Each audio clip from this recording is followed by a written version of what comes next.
La NASA a observé les États-Unis depuis l'espace, et elle a repéré quelque chose que nous manquerions en restant sur le rivage. L'Amérique n'est pas à court d'eau. Certaines régions du pays perdent discrètement le réseau hydraulique, qui maintient les lacs en vie. Et le pire, c'est que la loi soutient cela. Voici la partie inquiétante. Même si la pluie revient, les lacs ne reviendront pas. 41 lacs ont disparu en 20 ans, et le voleur n'est pas là où vous croyez. Nous y reviendrons bientôt. Il serait facile de présenter ce problème de disparition de l'eau comme un phénomène limité aux coins secs et poussiéreux du Nevada et de l'Arizona. Mais ce serait une erreur. Ce n'est pas un problème isolé. Les lacs disparaissent également dans le sud-est et le Midwest du pays. La géographie du pays change d'une manière que la plupart des gens ne remarquent pas. Mais il ne s'agit pas seulement d'une sécheresse. Une sécheresse prend fin, la pluie revient. Ici, c'est différent. La première étape pour comprendre cet effondrement, c'est de réaliser que la plupart des lacs menacés n'ont jamais été naturels. Pour commencer, regardez une carte. Les taches bleues suggèrent un plan d'eau permanent. Mais une carte ne raconte pas l'histoire de la Terre en dessous. La réalité de la géographie américaine, c'est que le siècle dernier a été consacré à construire un paysage aquatique artificiel. Et maintenant, ce paysage commence à se fissurer. Prenez par exemple le lac Mead et le lac Powell. Techniquement, ce ne sont pas des lacs, ce sont des réservoirs, d'immenses installations de stockage artificiel, creusées dans la roche à la dynamite, au béton et à la force de la volonté politique. Ils existent uniquement parce que des pompes et des rivières y acheminent de l'eau. Dès que le débit du fleuve baisse, même légèrement, ces systèmes n'ont aucune solution de secours. Un réservoir tombe généralement en panne d'un seul coup. Dans le sud-est, le lac Lanier, créé par le corps du génie de l'armée dans les années 50, approvisionne Atlanta. Il n'y a rien de naturel là-dedans. Il repose sur une conduite, mais les vrais lacs ont une solution de secours intégrée au système. Le lac Tulare, en Californie, sert d'avertissement. Vous ne connaissez peut-être pas ce nom, car il n'a pas existé pendant la plupart de l'histoire moderne. Mais au milieu du 19e siècle, c'était le plus grand lac d'eau douce à l'ouest du fleuve Mississippi. C'était un immense système naturel de zones humides, débordant de vie. Alors, que s'est-il passé ? Les colons n'aimaient pas l'emplacement de l'eau. Ils voulaient des terres agricoles. À la fin du 19e siècle, ils l'ont asséché en construisant des canaux et en détournant les rivières pour y planter des cultures. Aujourd'hui, le lac Tulare ne réapparaît que lors de tempêtes rares et extrêmes, surgissant de la terre pour inonder les fermes qui l'ont remplacé. C'est un lac zombie, qui refait surface de temps en temps pour causer des ravages. Mais la véritable catastrophe ne se produit pas là où on peut la voir. La véritable crise se déroule sous le sol.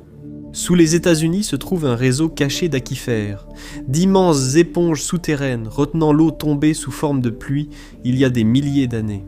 Pendant des décennies, les agriculteurs et les villes ont foré des puits et pompé cette eau.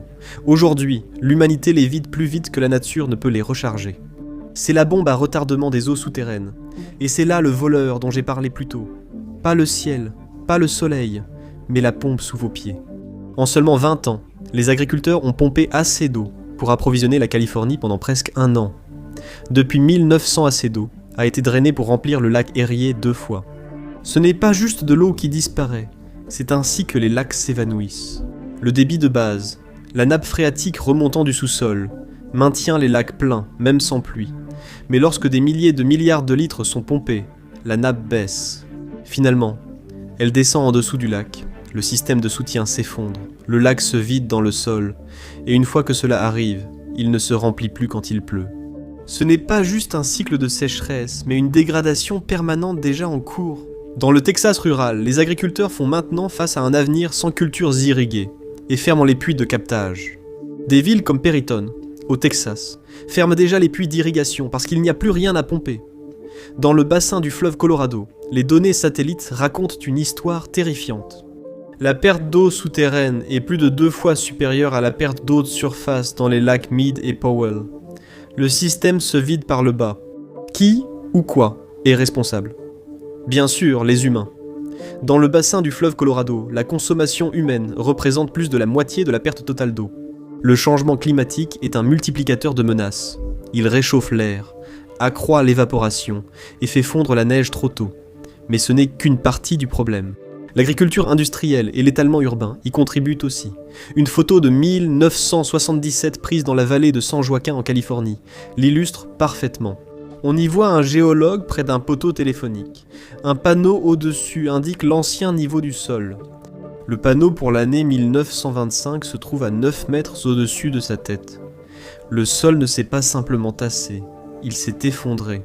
Lorsque l'eau est drainée des minuscules poches dans le sol, le poids de la terre au-dessus les comprime jusqu'à ce qu'elle s'effondre.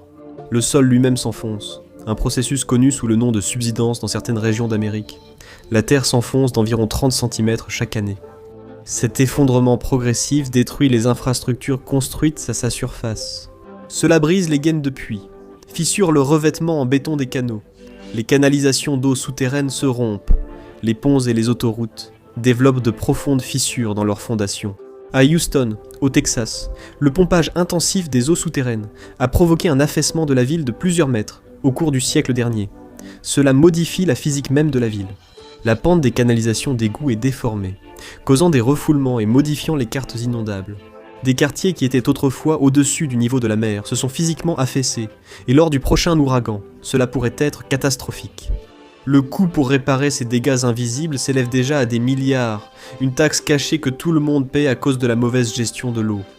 Mais qu'en est-il de la pluie? Qu'en est-il de la neige? C'est la partie la plus déroutante de la crise. Les lacs rétrécissent, même lors des années de fortes précipitations. En 2023, l'Ouest a été frappé par d'énormes tempêtes. Des pluies et neiges records sont tombés. Le lac Powell et le lac Mead ont monté d'environ 1 mètre, mais ces gains furent temporaires.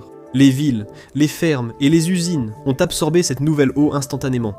La tendance à long terme n'a pas changé, elle a continué de baisser. Dans la région des Grands Lacs, l'hiver devient un problème. Les lacs se réchauffent, ce qui signifie que moins de glace se forme. La glace agit comme un couvercle protecteur, ralentissant l'évaporation. Sans cette protection, les vents secs de l'hiver balaient l'eau libre, aspirant l'humidité des lacs jour et nuit. Même de fortes chutes de neige ne peuvent donc compenser cette perte. Ces lacs peuvent perdre plus d'eau dans l'air qu'ils n'en gagnent grâce aux chutes de neige. En Floride, la situation est encore plus paradoxale. Le lac Okeechobee se trouve au centre de l'État, servant de gigantesques réservoirs d'eau. Mais pendant la saison des pluies, les ingénieurs déversent délibérément des milliards de litres dans l'océan. Ils déversent des milliards de litres d'eau en mer pour protéger les champs de canne à sucre et villes voisines. Ironiquement, le lac finit souvent la saison des pluies plus bas qu'au début, dans l'Ouest. Les lacs ne meurent pas par accident, ils meurent parce que la loi l'exige. Cette règle s'appelle l'appropriation préalable, premier dans le temps, premier en droit. Destinée à empêcher les mineurs de se battre pour l'eau, elle protège désormais surtout les exploitations agricoles industrielles. Les agriculteurs aux droits les plus anciens prennent leur part, laissant le reste aux villes et lacs. Les droits fonctionnent selon le principe « sans servir ou les perdre », dont ils pompent jusqu'à la dernière goutte, même sans besoin. La loi encourage ainsi à assécher la rivière. Dans le pacte du fleuve Colorado de 1922, 7 États ont promis plus d'eau que ce que la rivière peut fournir, et c'est le lac qui en paie le prix. Il y avait juste un problème. La rivière n'a pas autant d'eau. En réalité, la rivière fournit en moyenne seulement environ 15 millions d'acre-pieds. Le gouvernement a promis de l'eau qui, littéralement, n'existe pas parce que ces promesses sont inscrites dans un contrat fédéral. Des États comme le Colorado et l'Utah ont légalement droit à leur part. Ils détournent l'eau en amont et en aval. Le lac Mead se meurt. Nulle part ce piège n'est plus évident qu'en Utah. Le déclin du Grand Lac Salé se mesure en pieds. Au milieu des années 80, le lac était en bonne santé, à une altitude de juste un peu plus de 4200 pieds, et s'étendait sur 3300 miles carrés. C'était une vaste mer intérieure. En novembre 2022, le lac a atteint un niveau historiquement bas, ayant baissé de plus de 24 pieds. En moins de 40 ans, il a perdu 73% de son volume d'eau. Alors, où est passée l'eau? Plus de 60% de l'eau détournée du lac sert à une seule culture, la luzerne. La luzerne est très gourmande en eau. Elle nécessite une irrigation par submersion. Et comme les producteurs de luzerne détiennent des droits d'eau prioritaires datant des années 1800, ils peuvent continuer à inonder leurs champs. Alors que le lac disparaît à seulement quelques kilomètres de là, la loi protège la culture, pas le lac. Les efforts de l'État pour louer de l'eau ont permis de restituer environ 400 000 acre-pieds au bassin. Mais la nature évolue plus rapidement. Les experts affirment que les taux d'évaporation élevés et l'agriculture en amont continuent d'épuiser le système. Le lac aurait besoin du double, soit 800 000 acres-pieds supplémentaires chaque année, simplement pour revenir à un niveau sûr d'ici 2055. Mais restaurer un lac ne consiste pas simplement à espérer de la pluie. Cela demande des actions, à la fois dans le sol et devant les tribunaux. Les ingénieurs peuvent réaliser des projets de recharge en captant l'eau de pluie pour la renvoyer sous terre, rechargeant lentement les aquifères qui alimentèrent les lacs. Mais même les meilleures pompes ne peuvent pas y arriver seules. La loi doit aussi changer. Limiter le pouvoir des droits d'eau prioritaires, appliquer des allocations réalistes et mettre fin aux règles du « tout utiliser » ou « tout perdre ». Cela éviterait que les agriculteurs assèchent les rivières juste pour garder des droits sur le papier. Tous les lacs n'ont pas les mêmes chances de survie, même si certains sont encore reliés à des aquifères souterrains, qui servent de bouée de sauvetage pendant les années sèches. Certains sont entièrement dans un seul état, où les règles s'appliquent réellement. En revanche, les lacs couvrant plusieurs états font face à des revendications concurrentes. On peut finalement imaginer 3 sorts pour les lacs. Les lacs condamnés sont coupés de leurs aquifères, à cheval sur plusieurs états sans aucune protection juridique. Les lacs à risque peuvent encore être sauvés. Reliés partiellement à des aquifères et sous contrôle local, leur préservation demandera un effort collectif important. Les lacs sauvables sont les plus chanceux, entièrement connectés aux eaux souterraines, gérés localement et protégés par des restrictions d'eau applicables et des projets de recharge actifs. Et comme si assécher les rivières ne suffisait pas, nous exportons aussi l'eau. Quand les États-Unis exportent une culture, ils exportent aussi l'eau utilisée pour la cultiver, pas seulement la nourriture. Dans l'Ouest américain, des milliards de litres s'écoulent vers l'étranger, vers des pays qui ont déjà épuisé leurs propres nappes phréatiques. Le géant laitier saoudien Almoraï a acheté des milliers d'hectares désertiques en Arizona, non pas pour la vue, mais pour les cultures. Avec presque aucune législation sur l'eau, Almoraï fore des puits profonds, pompe librement et expédie l'eau américaine à l'étranger, et ils ne sont pas les seuls. Des entreprises étrangères achètent des terres américaines juste pour les droits sur l'eau, en toute connaissance de cause. Nous avons passé des décennies à traiter le pétrole comme une ressource stratégique, mais nous laissons des entreprises étrangères exploiter notre nappe phréatique avec presque aucune surveillance. Alors, que se passe-t-il lorsqu'un lac meurt ? Il ne laisse pas seulement un trou dans le sol, il laisse une bombe. La Californie offre un sombre aperçu avec la mer de Salton. Créée par accident en 1905 lorsqu'un canal d'irrigation s'est rompu, elle est devenue un écosystème florissant. Pendant des décennies, elle a attiré des touristes et servi d'étape cruciale pour des millions d'oiseaux migrateurs. Puis la région est devenue assoiffée. San Diego et la Coachella Valley avaient des besoins d'eau. Dans les années 90 et 2000, les décideurs ont fait un choix. Ils ont détourné les flux qui alimentèrent la mer de Salton vers les villes. Au lieu de cela, la mer a commencé à rétrécir, sa salinité a doublé celle des océans, les poissons sont morts, puis les oiseaux aussi. C'est devenu une zone sacrifiée, légalement abandonnée. Mais la mer se défend. À mesure que l'eau se retire, elle expose le fond du lac. Ce n'est pas juste de la boue, c'est un mélange toxique issu d'un siècle de ruissellement agricole, rempli de pesticides, d'arsenic et de métaux lourds comme le sélénium. Quand le vent souffle sur la terre craquelée, il soulève cette poussière toxique qui se répand dans les villes voisines, où les taux d'asthme explosent et maintenant, les gens commencent à paniquer. On pense de plus en plus qu'il suffirait de déménager au nord si le sud-ouest s'assèche. Mais les données disent le contraire.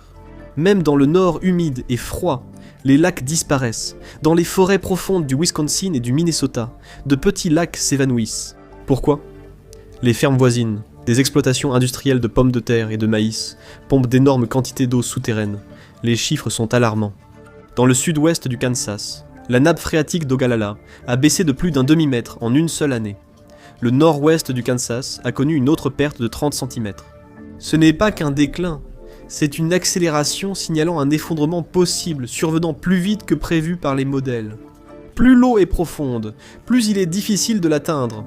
Les agriculteurs doivent forer des puits coûteux, dépassant 50 000 $ pour suivre l'eau qui recule.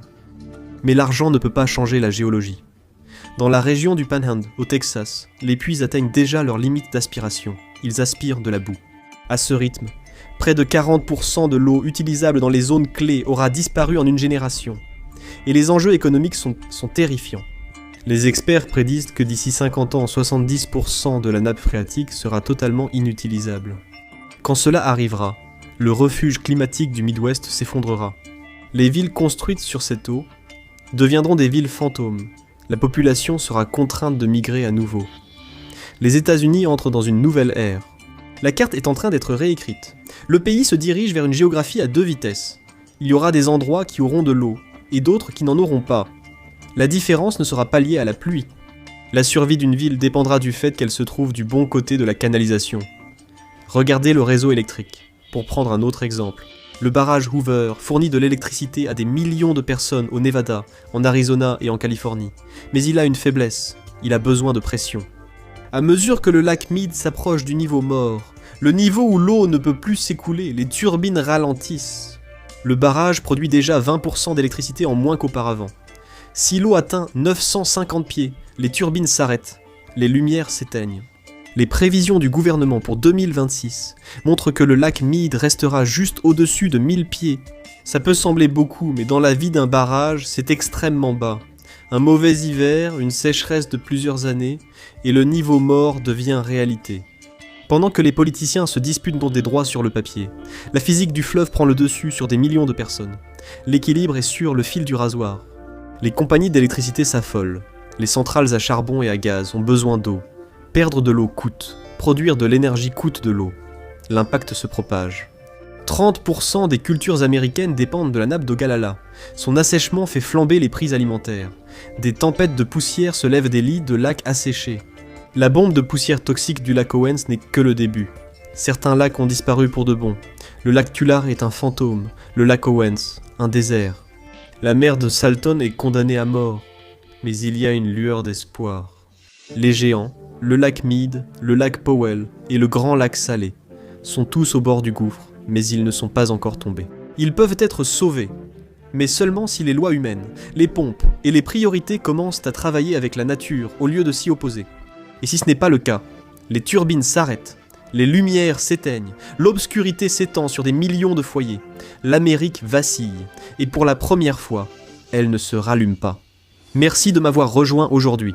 J'espère que la vidéo vous a plu. Pour voir plus de contenu similaire, abonnez-vous et activez les notifications. Cela fait vraiment la différence. Merci encore, et je vous retrouve la prochaine fois sur Mapak.